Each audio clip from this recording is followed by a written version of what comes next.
सूत्र के तृतीय अध्याय के प्रथम पाद के 4 अधिकरणों का विचार हम लोग कर चुके हैं। पंचम अधिकरण का विचार प्रारंभ होना है।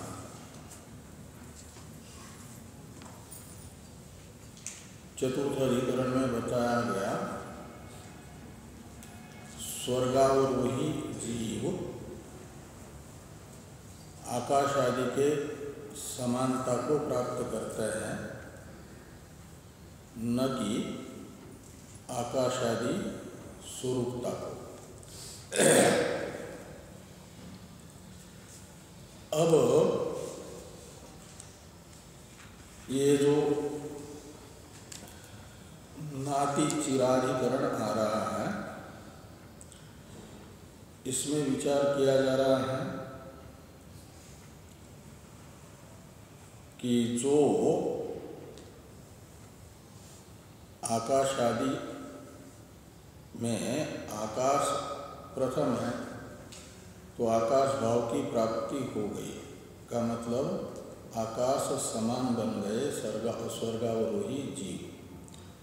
जब स्वर्ग से पृथ्वी लोक की यात्रा प्रारंभ करते हैं तो आकाश जैसा सूक्ष्म है ऐसा सूक्ष्म रूप धारण करता है। यही आकाश रूपता को प्राप्त करना है। उसके बाद वायु के अधीन हो जाता है, फिर धूम के साथ उनका संपर्क हो जाता है। ये सब वर्षा पर्यंत वर्षा से संश्लिष्ट होकर के पृथ्वी पर आए और पृथ्वी से फिर व्रीहि यवादि से संश्लिष्ट हो गए।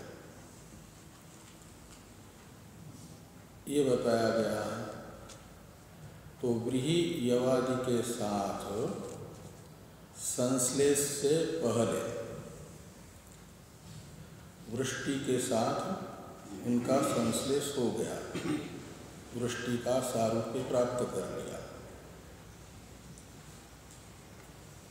आकाश सारूप्य प्राप्ति क्रम से वृष्टि सारूप्य तक आ गए और अभी व्रीहादि भाव को प्राप्त नहीं हुए हैं। ये जो अवधि है, व्रीहादि भाव के बाद फिर पुरुष अग्नि योषित अग्नि में जाकर के पंचम आहुति में पुरुष शरीर होना है। तो ये होने से पहले व्रीहादि भाव की प्राप्ति के पहले जो आकाश आदि भाव की प्राप्ति बताई गई है वह कितने समय तक होती है? आकाश रूप बन करके रहा का मतलब आकाश की तरह सूक्ष्म होकर के रहा स्वर्गावरोही जीव। तो कुछ क्षण रहेगा, कुछ घंटे रहेगा, कुछ दिन रहेगा, या कुछ मास, या कुछ वर्ष, या कल्पों तक रहेगा सूक्ष्म बन करके आकाश की तरह। इस प्रकार ये जो है आकाश रूपता की प्राप्ति से लेकर के आपके वृष्टि सारूप्य तक का समय है, उसे एक एक स्थान पर कितना कितना गुजारना पड़ता है। बहुत अधिक लंबा समय गुजारना पड़ता है या अल्प समय में ही आकाश आदि के समान होकर के उत्तरोत्तर वृष्टि सारूप्य प्राप्त कर लेता है। ये संशय होगा। इस संशय का निवर्तक यथार्थ निर्णयानुकूल अधिकरण है नातिचिराधिकरण। इस नातिचिराधिकरण के भी संक्षिप्त स्वरूप को बताने के लिए भारती तीर्थ जी ने वैयासिक न्यायमाला में बनाए हैं 2 श्लोक। उन 2 श्लोकों का प्रथम उच्चारण तथा अर्थानुसंधान हम लोग करें, फिर मूल सूत्र भाष्यादि का विचार करें।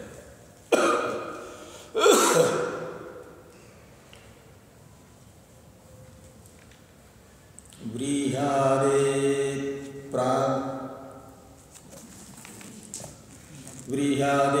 प्राक् विलम्बेन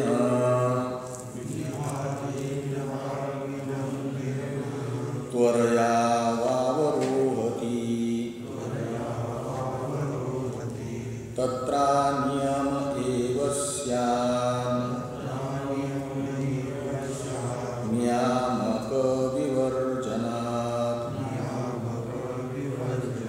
दुःखं व्रीह्यादि निर्याण मिति तत्र विशेष्यतशितः विलम्बस्तेन पूर्वत्र त्वरार्थात् अवसीयते।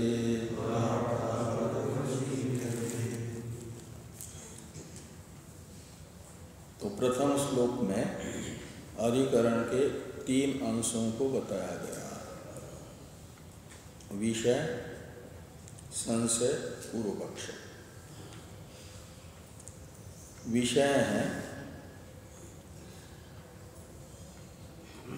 व्रीह्यादेः प्राक् अवरोहन, यानी व्रीह्यादि भाव की प्राप्ति से पहले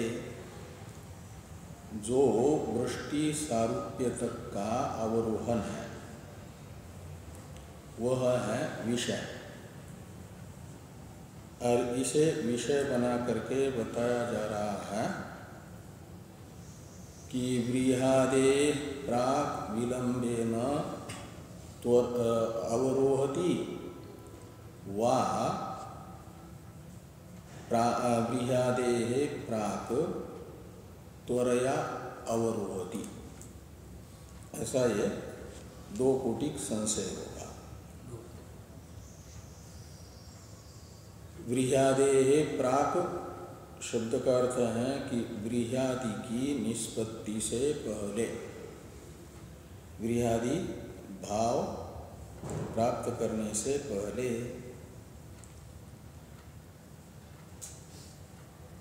स्वर्गावरोही जीव का अवरोहति के कर्ता के रूप में अध्याय कर लेना। स्वर्गावरोही जीव को स्वर्ग से अवरोहन करते समय व्रीह्यादि रूपता की प्राप्ति से पहले जो आकाशादि सारूप्य प्राप्त हुआ, वहाँ पर आकाशादि रूप बन करके वह विलंब से उत्तर उत्तर भाव को प्राप्त करता है। आकाश स्वरूप बन करके लंबे समय तक विलंब का अर्थ निकलेगा, वैसा ही रहेगा। फिर वायु के अधीन होगा, फिर वायु के अधीन रह करके अधिक समय तक रहेगा और उसके पश्चात धूम से संश्लिष्ट होगा। ये मानना है ऐसा होता है, या व्रीह्यादेः प्राक् त्वरया स्वर्गावरोही जीव अवरोहति। तो स्वर्ग से अवरोहन करने वाला जीव त्वरा यानी शीघ्र ही आकाशादि समानता से उत्तरोत्तर समानता को प्राप्त करता है। कुछ समय तक आकाशादि रूप होकर के यानी सूक्ष्म होकर के रहा, फिर वायु के अधीन हुआ, फिर धूम के अधीन हुआ। बहुत समय वहाँ पर आकाशादि स्वरूप हो करके उसे नहीं रहना पड़ेगा। ये दूसरा विकल्प। इन 2 में से क्या है, ये संशय उपस्थित होता है। आगे कहते हैं कि तत्र अनियम एव स्यात्, ये पूर्व पक्ष की प्रतिज्ञा है। तत्र यानी आकाशादि सारूप्य प्राप्त करने के बाद व्रीहादि सारूप्य के पहले तक जो बताया गया है वह विलंब से होगा कि शीघ्र होगा, तो वहाँ ऐसा बताने वाला कोई श्रुति वचन न होने से विलंब लंबे समय तक आकाशादि रूप बन करके ही रहता है, ये भी श्रुति नहीं बता रही है। और शीघ्र ही आकाशादि की समानता को छोड़ करके उत्तरोत्तर समानता को प्राप्त करता है, ऐसा भी श्रुति नहीं बता रही है। इसलिए कोई विलंब या शीघ्रता को बताने वाला वहाँ पर श्रुति वचन न होने से माना जाएगा कि अनियम ही है। तत्र अनियम एव, इसमें तत्र का अर्थ है आकाशादि सारूप्य स्वरूप बन करके उत्तरोत्तर अवरोहन में कोई नियम नहीं है, नियम का अभाव है। कोई कोई जीव लंबे समय तक आकाशादि रूप होकर के रह सकता है, कोई कोई शीघ्र ही आकाशादि सारूप्य को छोड़ करके उत्तरोत्तर भाव प्राप्त करेगा। ऐसा कोई ऐसा नियम नहीं किया जा सकता है। इसलिए ये एक प्रकार से जैसा होना है अवरोही जीव का वैसा होता रहेगा। ऐसा क्यों? तो कहते हैं नियामक विवर्जनात्, कोई शास्त्र वचन उनका आकाशादि से उत्तरोत्तर गमन में शीघ्रता या विलंब को बताने वाला न होने से ये नियामक विवर्जनात् का अर्थ निकलेगा। ये पूर्व पक्ष हुआ आकाशादि भाव में विलंब अथवा शीघ्रता का अनियम। अब सिद्धांत है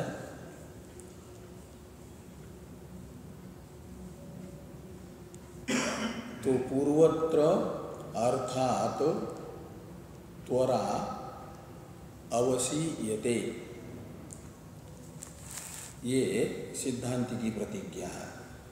पूर्वत्र त्वरा अर्थात अवसीयते, अर्थात यानी अर्थापत्ति प्रमाणात्। तो सिद्धांति कहते हैं आकाशादि सारूप्य प्राप्त करने के बाद व्रीहि भाव को प्राप्त करने से पहले तक जो स्वर्गावरोही जीव को आकाशादि समान होकर के बहुत लंबे समय तक नहीं रहना पड़ता, अपितु शीघ्र ही, त्वरा का अर्थ है शीघ्र ही, वह आकाशादि रूपता को छोड़ करके वायु अधीनतादि को स्वीकार करता है। तो पूर्वत्र शब्द से लेना आकाशादि सारूप्ये, त्वरा अवसीयते, अवसीयते का अर्थ है निश्चीयते, अव उपसर्ग पूर्वक सा धातु निश्चय अर्थ में होता है। और इसलिए व्यवसाय एक शब्द बनता है ना, वी अव उपसर्ग पूर्वक स धातु से, सी धातु नहीं है, सा धातु है, स्वंतक कर्मणि धातु ऐसे उसका वो को आदेश होता है ना, दादा गोधा सूत्र, ओकार को आकार आदेश करने हो करके बन जाता है सा। हीरो कर्म अर्थ में इकार वगैरह हो करके बन जाता है अवसीयते, और वी उपसर्ग रखेंगे तो व्यवसीयते, और भावार्थ में प्रत्यय करेंगे तो व्यवसाय। व्यवसाय का अर्थ होता है निश्चय। इसलिए गीता में बुद्धि का एक विशेषण आता है ना, व्यवसायात्मिका बुद्धि रेका पूर्णंदा। वहाँ व्यवसाय का बुद्धि का विशेषण जो व्यवसायात्मिका है उसका अर्थ है निश्चयात्मिका। तो निश्चयात्मिका बुद्धि एक होती है। और बहुशाखा ह्यनन्ताश्च बुद्धयो अव्यवसायिनां। अव्यवसाय कहते हैं जिनका कोई निश्चय नहीं है, संशय है अंतःकरण में जिनके, उनके अंदर व्यवसायात्मिका बुद्धि नहीं होती है। का मतलब निश्चय रूप वृत्ति नहीं रहती, संशय रहता है, संकल्प विकल्प होते रहता है। तो अवसीयते का अर्थ निकलेगा निर्णीयते, निश्चीयते। क्या निश्चय किया जाता है? तो पूर्वत्र त्वरा, कर्मणि प्रयोग होने से त्वरा ये निश्चय का विषय बनेगा, यानी त्वरा विषय निश्चय किया जाता है। त्वरा कहते हैं शीघ्रता को। तो कहाँ पर शीघ्रता का निश्चय किया जा रहा है? तो कहते पूर्वत्र का मतलब पूर्व में। पूर्व में यानी किसकी अपेक्षा से पूर्व में? तो व्रीहादि भाव की प्राप्ति से पहले। व्रीहादि भाव की प्राप्ति से पहले क्या भाव प्राप्त हो रहा है? तो आकाश आदि भाव प्राप्त हो रहा है वृष्टि पर्यंत। तो आकाश आदि से लेकर के वृष्टि के साथ संश्लिष्ट होने तक बहुत समय स्वर्गावरोही जीव को व्यतीत नहीं करना पड़ता, अपितु शीघ्र ही वह आकाश आदि रूपता को छोड़ करके उत्तर रूपता को प्राप्त करता है। वृत्ति से क्या नाम संश्लिष्ट होता रहता है उत्तर के साथ। इसलिए और ये कैसे ज्ञात हुआ आपको? इसका निश्चय कैसे किया कि पूर्व में शीघ्र ही हो जाता है करके? तो कहते हैं अर्थात। अर्थात शब्द का अर्थ है अर्थापत्ति प्रमाणात्। तो अर्थापत्ति प्रमाण से ये निश्चय हुआ। अर्थापत्ति प्रमाण यहाँ पर कहाँ से प्राप्त हुआ? श्रुति में कहीं दिख तो नहीं रहा। तो कहा कि तेन, तो तेन का अर्थ है व्रीहादि भाव की प्राप्ति के बाद श्रुति कहती है व्रीहादि भाव से फिर निकलना दुष्प्रपतर है, का मतलब कठिन है। सहसा व्रीहादि भाव से उत्तर भाव को यानी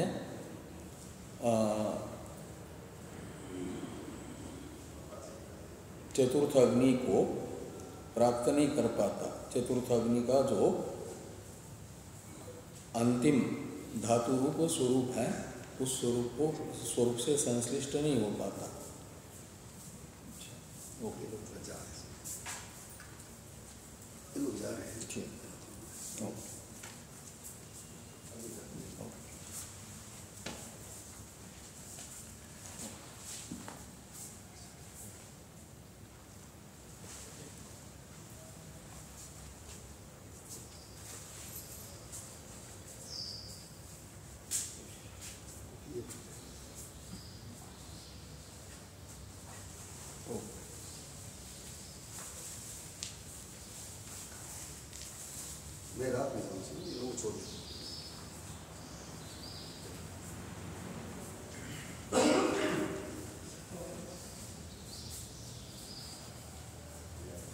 तो तेन का मतलब व्रीहादि भाव की प्राप्ति होने के बाद वहाँ एक विशेषण आया कि अतो दुर्निष्प्रपतरम। जब व्रीहादि रूप बन गया यानी ब्रियादि से संश्लिष्ट हो गया स्वर्गावरोही जीव, तो फिर ब्रियादि का संश्लेष त्याग करके उत्तर भाव को प्राप्त करना बड़ा कठिन है। दुर्निष्प्रपतरम का अर्थ है अति कठिन, वहाँ से निकलना।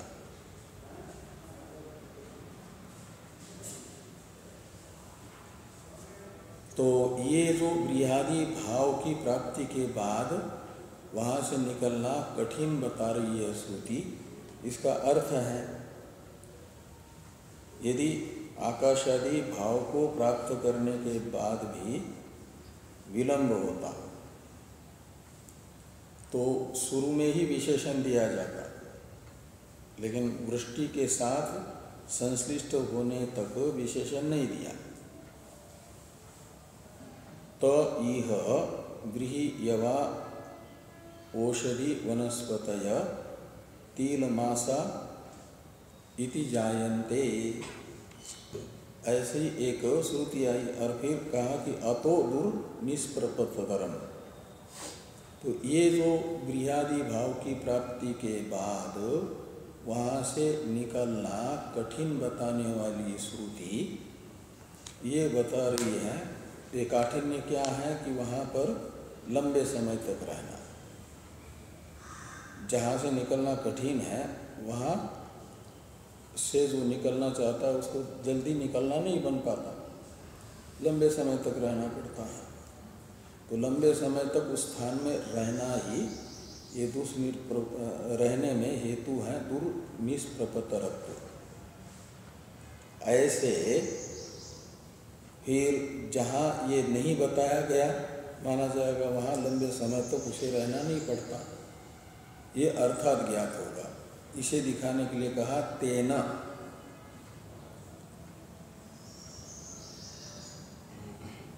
तत्र विलंब, ऐसा अनुवाद कर सकते हैं।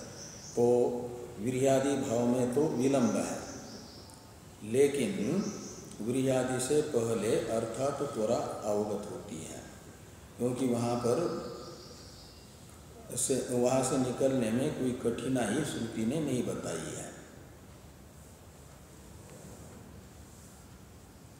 तो श्लोक के पूर्वार्ध को देखिए, दूसरे श्लोक के कि दुखम गृहादि निर्याणम। ये भारती तीर्थ जी महाराज ने अपने शब्दों में कहा दुर्निष्प्रपतरम इस श्रुति के अर्थ को, कि दूर का अर्थ कर दिया दुखम, गृहादि निर्याणम। निर्याण कहते हैं निर्गमन को, या धातु गत्यर्थक है ना, तो यानम यानी गमन, और निरुपसर्ग है तो निर्यानम का अर्थ है निर्गमनम। किससे निर्गमन? तो गृहादि का मतलब गृहादे निर्यानम इति गृहादि निर्यानम, पंचमी तत्पुरुष समास है। तो गृहादि से निर्गमन कैसा है? तो दुखम, दुर्उपसर्ग का अर्थ कर दिया दुखम, यानी अति कठिन। तो गृहादि भाव से स्वर्गावरोही जीव का निर्गमन श्रुति अति कठिन बता रही है। वो अति काठिन्य क्या है? लंबे समय तक वहाँ रहना पड़े, यही अति कठिनता है। इति तत्र विशेषितः, तत्र यानी गृहादो, ये विशेषण दे दिया है जिस कारण से तेन पूर्वत्र तो अर्थात त्वरा अवसीयते, ऐसा अन्वय करिए। तो उसके कारण जहाँ ये विशेषण नहीं है वहाँ पर अर्थात शीघ्रता से ही निर्गमन का निश्चय किया जाता है। इस प्रकार ये इस अधिकरण में सिद्धांत बताया जाएगा। पूर्व पक्ष तो रहेगा अनिर्णय का, कहते उसमें कोई नियम नहीं है, कोई लंबे समय तक भी रह सकता है, कोई शीघ्र भी निकल सकता है आकाश आदि से। अब भाष्यकार भगवान इस अधिकरण के विषय को, संशय को और पूर्व पक्ष को पहले बताता है, फिर सिद्धांत बताया गया व्यास जी के द्वारा सूत्र से। तो भाष्य को देखिए पहले। तत्र आकाशादि प्रतिपत्तो व्रीहि तत्र आकाशादि प्रतिपत्तो प्राक् व्रीहादि प्रतिपत्तेर् भवति विषयः। तो तत्र यानी अवरोहने, अवरोहन को बताने वाली श्रुति में जो स्वर्गावरोही जीव को आकाशादि की प्राप्ति बताई गई। आकाशादि प्रतिपत्तों का अर्थ है आकाशादि की प्राप्ति होने पर। और कहाँ तक? तो कहते व्रीहादि प्राप्ते है प्राक, अभी चल रहा है।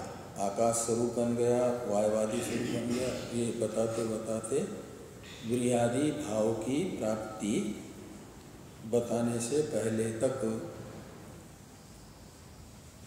वो वृष्टि से संश्लिष्ट होना आता है। शुरू में आता है आकाश भाव, फिर वृष्टि से संश्लिष्ट होता है, वृष्टि के माध्यम से फिर पृथ्वी पर आता है, फिर ये व्रीहादि बनता है।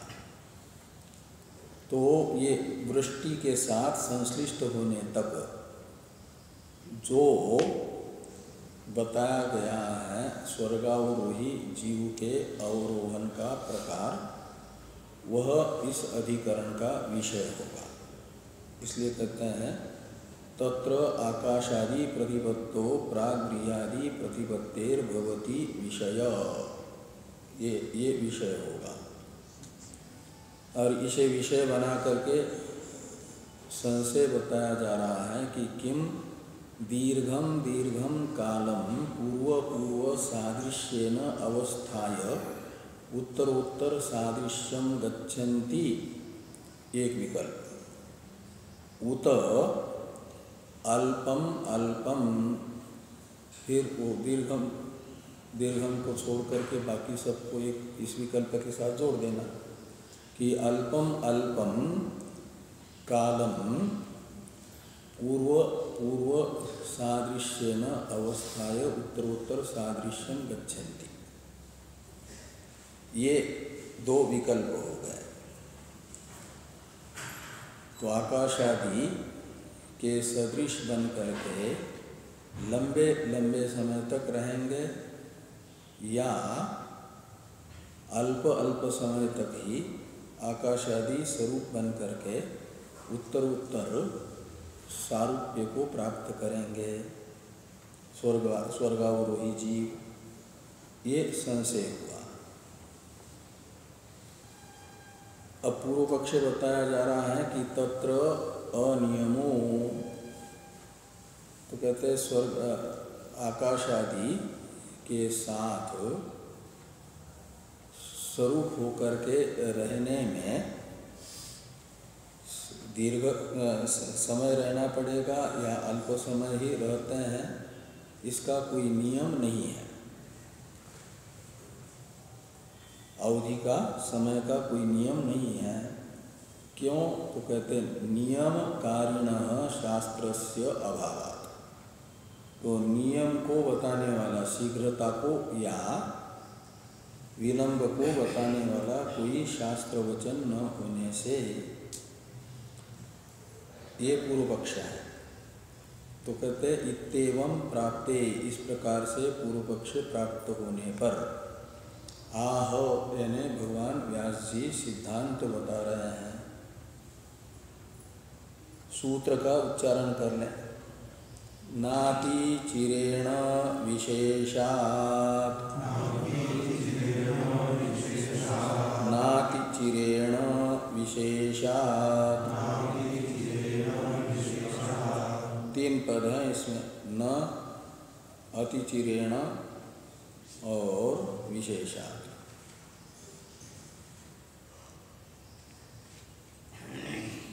चिरेण का तो अर्थ होता है विलंब से।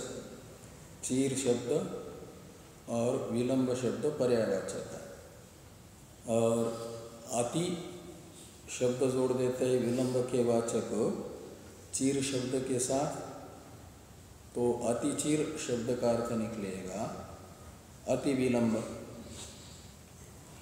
और तृतीया है नातिचिरेण, यानी अति विलंब से। और न ये बताएगा अतिचिरेण शब्द के साथ अन्वित हुआ, न बताएगा अतिचिरता के अभाव को। अतिचिर का तो अर्थ हो जाएगा अत्यंत विलंब, दीर्घ समय, और उसका अभाव न का अर्थ निकलेगा। तो स्वर्गावरोही जीव स्वर्ग से अवरोहण करते समय आकाशादि स्वरूप बन करके दीर्घ समय तक नहीं रहते हैं, ये नातिचिरेण का अर्थ निकलेगा। आकाश आदि से अवरोहण करने वाले जीव, इतने इसका अध्ययन करना पड़ेगा। और साथ में आकाश आदि स्वरूपता को प्राप्त करके अति दीर्घ समय तक नहीं रहते हैं, का मतलब थोड़े समय ही रहते हैं वहाँ पर आकाश आदि रूप होकर के, और फिर शीघ्र ही, इसलिए त्वरा, नातिचिरेण का अर्थ निकलेगा त्वरया। इसलिए के अधिकरण सार के श्लोक में त्वरा शब्द का प्रयोग किया था, कि वो त्वरा से ही आते हैं। और प्रथम श्लोक के पूर्वार्ध में त्वरया, ये नातिचिरेण का अर्थ है सूत्रस्थ। तो आकाश आदि भाव उन्हें अल्प समय के लिए प्राप्त होता है, फिर उत्तर उत्तर भाव को प्राप्त करता है। कहाँ तक? वृष्टि से संश्लिष्ट होने तक।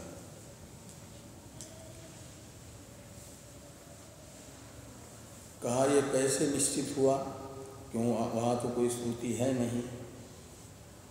का श्रुति न होने पर भी बृहदि भाव के बाद जो एक विशेषण दिया गया, अतो दूर निष्प्रपतरम,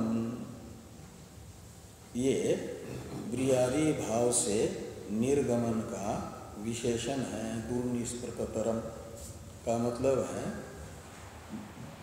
अति कठिनाई से निर्गमन। किससे? बृहदि भाव से। तो बृहदि भाव से अति कठिनाई से निष्क्रमण, ये बृहदि भाव की प्राप्ति के बाद जो दिया गया है श्रुति में, वह ये बताता है बृहदि से संश्लिष्ट होने तक तो शीघ्रता से ही पूर्व सादृश्य को छोड़ करके उत्तर उत्तर संश्लेष प्राप्त करता है। ये अर्थात निश्चित होता है। ये विशेषार्थ से बताया गया। विशेषार्थ का अर्थ है विशेषणार्थ, और विशेषण कहाँ है? बृहदि भाव प्राप्त होने के बाद वहाँ से निकलने में अति कठिनता बताने वाला विशेषण। यदि आकाश आदि में भी वैसा ही होता, लंबे समय तक रहना पड़ता, तो शुरू में ही विशेषण देती श्रुति, सबका सामान्य रूप से विशेषण होता। लेकिन ऐसा नहीं है, इसलिए ये निकलता है विशेषात्। अब सिद्धांत के इस सूत्र का अर्थ करते हैं भगवान भाष्यकार। नातिचिरेण इति, यानी अल्पम अल्पम कालम आकाशादि भावेन अवस्थाय वर्ष धाराभिः सह इमाम भुवम आपतंती। कहते थोड़े थोड़े समय तक आकाश आदि के स्वरूप होकर के रहते हैं, और बाद में फिर रह करके वर्ष धारा भी यानी वृष्टि की धाराएं यानी बारिश, और उनसे संश्लिष्ट होकर के इमाम भुवम आपतंती, तो इस पृथ्वी लोक पर आते हैं। आपतंती का अर्थ है आगच्छन्ति, आ जाते हैं। कुत एतत्, ये आपको कैसे निश्चय हुआ? एतत् का अर्थ है निश्चयम, निश्चयात्मकम ज्ञानम कुतः, यानी कस्मात् हेतु, इस निश्चय का कारण कौन सा है? तो सूत्र में व्यास जी ने कहा विशेषात्, उसी का व्याख्यान कर रहे हैं। विशेष दर्शनात् तथा ही गृहादि भावापत्तेः अनंतरम विशिनष्टि, गृहादि भाव की प्राप्ति स्वर्गावरोही जीव को दिखाने के बाद ये विशेषण श्रुति बताती है। अतो वै खलु दुर्निष्प्रभतरम इति, तो अतः ये सर्वनाम है। इदम शब्द का तहसील प्रत्यांत रूप है अतः, इसका अर्थ होगा अस्मात्, और इदम शब्द अपने स्वभाव से समीपवर्ती अर्थ का परामर्शक होता है। तो अतो वै खलु दुर्निष्प्रभतरम, इस वाक्य से पूर्व में वाक्य आता है त इह व्रीहि यवा औषधि वनस्पतय तीरमासा इति जायन्ते।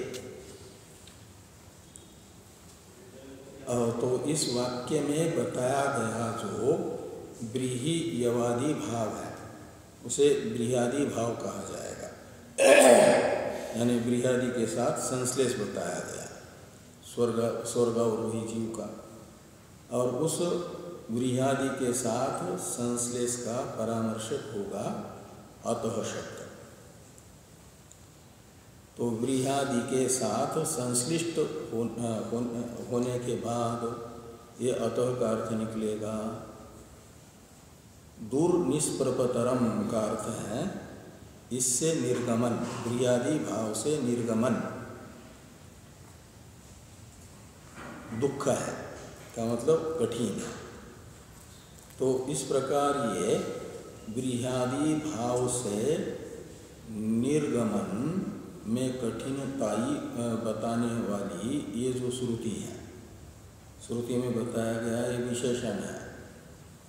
ये ज्ञापन कर रहा है कि जहाँ यह विशेषण नहीं है वहाँ से शीघ्र ही निर्गमन होता है। तो आकाशादि भाव की प्राप्ति के पास में ये दुर्निष्प्रभतरम विशेषण नहीं है, इसलिए माना जाएगा आकाशादि भाव से अल्प समय में ही निर्गमन होता है, बहुत समय तक वहाँ नहीं रहता आकाशादि स्वरूप होकर के।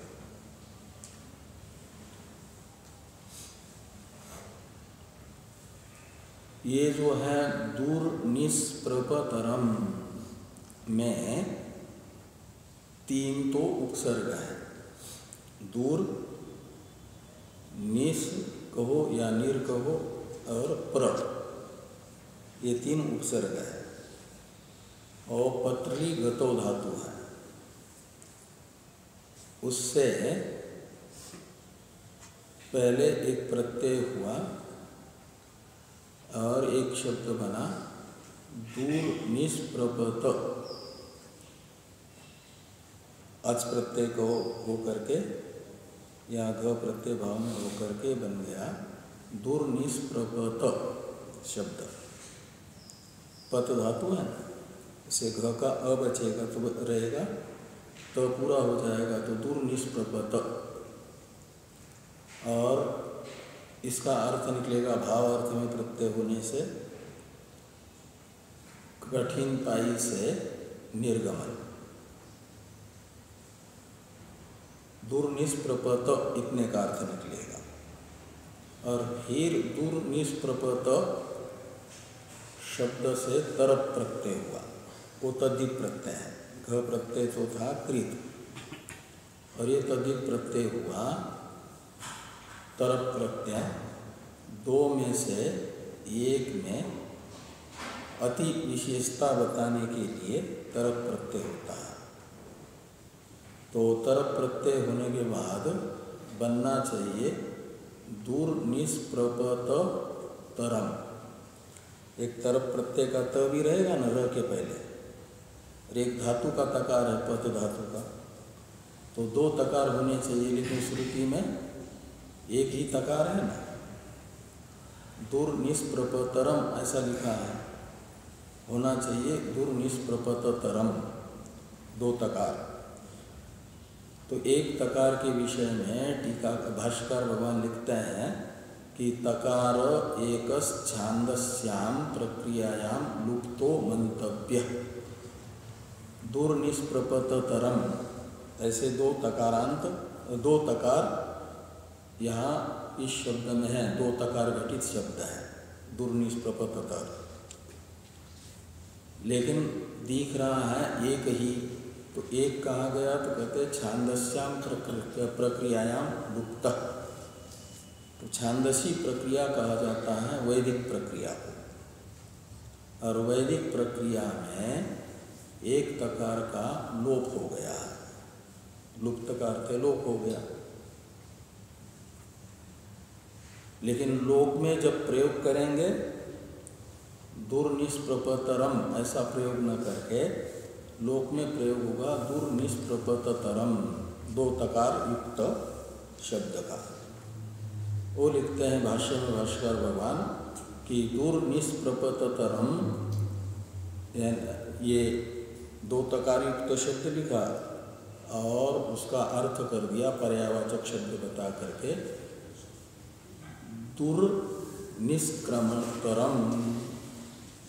क्रमोपाद विक्षेपे वो भी गमनार्थक धातु है, तो पत धातु भी गमनार्थक है, क्रम धातु भी गमनार्थक है, इसलिए पर्यायवाचक धातु के द्वारा उसका अर्थ बताया दूर निष्प्रपतरम का दूर निष्क्रमतरम।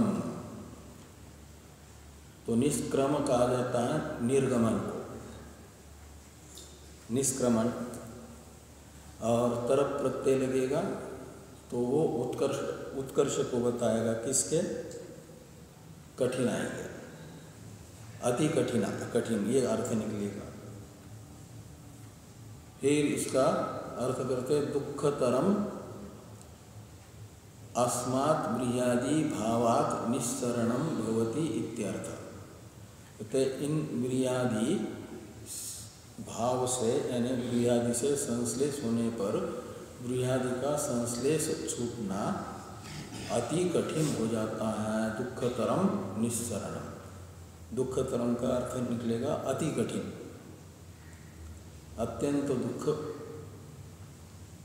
से निर्गमन होता है वहां से। तद अत्र दुःखम निष्प्रपतनम प्रदर्शयन् पूर्वेषु सुखम निष्प्रपतनम दर्शयति। तो इस प्रकार श्रुति यहाँ पर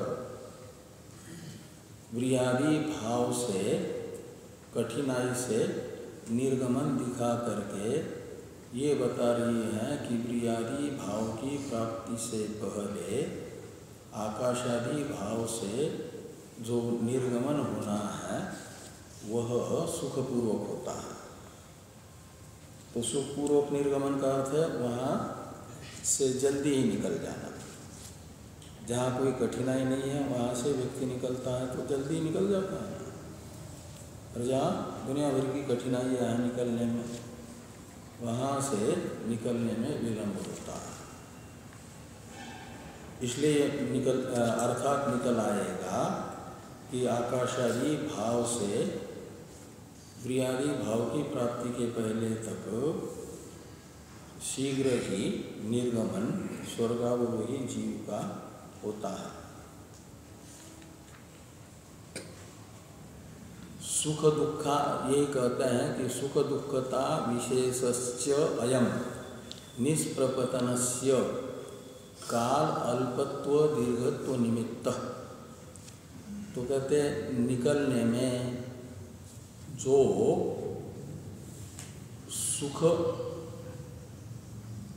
सुखता विशेष बताया गया है और दुखता विशेष बताया गया। ये सुखता तथा दुखता रूप विशेष जो निर्गमन में बताया गया है, ये किन निमित्तक होगा? तो कहते हैं उसका निमित्त बनेगा काल का अल्पत्व, काल का दीर्घत्व। निमित्तक ये है।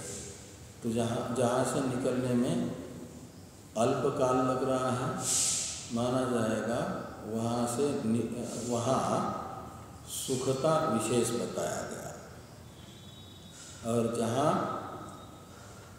दीर्घ काल लग रहा है वहाँ से निकलना दुखता विशेष है। निकलने में दुखता रूप विशेष बताया गया है। तस्मिन् अवधौ शरीर अनिष्पत्ते उपभोग असंभवात्। तो कहता है तस्मिन् अवधौ, यानी देवता शरीर छूट गया स्वर्गावरोही जीव का। तो देवता शरीर छूटते ही क्या हुआ? वही देवता शरीर सूक्ष्म रूपता को प्राप्त हुआ। सूक्ष्म रूपता को प्राप्त होना ही आकाश आदि भाव को प्राप्त करना है। तो जो स्थूल शरीर का भूत सूक्ष्म रूपता को धारण करना है, वो है भूत सूक्ष्म स्थूल शरीर का बीज। और उस बीज अवस्था में उसमें भोगायतन तो नहीं होता। भोगायतन कहा जाता है जीवात्मा जिसमें स्थित होकर के अपने पूर्वकृत कर्मों का फलोपभोग करती है, उसे कहा जाता है भोगायतन। वो है शरीर। यद भोगायतनम तदेव शरीरम कहा गया है। जो भोगायतन है, भोग शब्द का अर्थ होता है सुख दुख अन्यतर साक्षात्कार।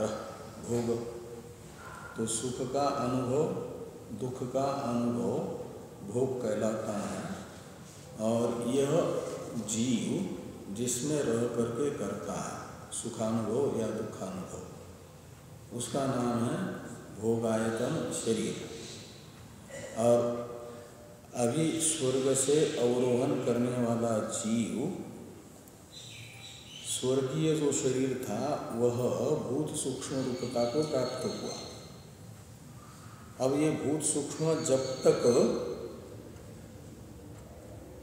अपने कार्य रूप में नहीं आता, यानी शरीर को धारण नहीं करता, शरीर रूप नहीं बनता, तब तक उस भूत सूक्ष्म से परिवेष्टित हुआ जो जीव है उसे कोई भी अपने द्वारा कृत कर्म का फलोपभोग नहीं होता, यानी सुख का अनुभव या दुख का अनुभव नहीं होता।